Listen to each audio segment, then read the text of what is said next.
मार्च 5 तारिख दिन विजुबाबू जन्मदिन रे पंचायत राज दिवस पालन करा जाए।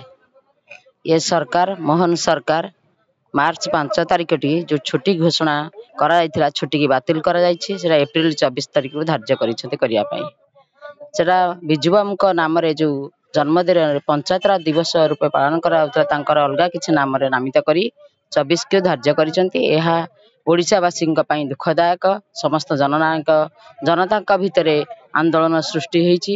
प्रभात पुरुष विजुबाबू समस्ते ओडिशावासी भल पाउथिले समस्त हृदय अच्छा।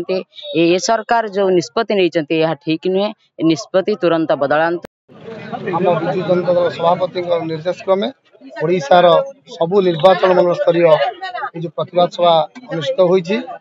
यार मुख्य उद्देश्य होछि कि मार्च 5 तारिख पंचायत राज दिवस पालन करा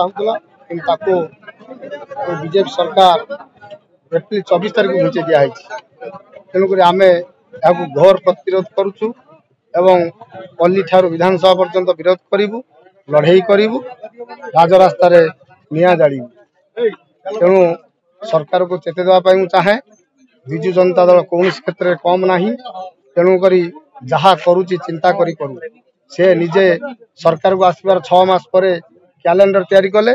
से कैलेंडर मार्च 5 तारिख छुट्टी दिवस बोली घोषणा कले, किंतु दुख परितापर विषय से कहा नियंत्रण अच्छा आम भी जानीपारूनु। बोधे डबल इंजिन नरेंद्र मोदी कहवा अनुसार ओडिशा सरकार चलुची। तो मार्च 3 तारिख दिन डिक्लेयर करुँच 5 तारिख छुट्टी घोषणा हो पार ना। यह एप्रिल 24 तारिख दिन पालन करा जिवो।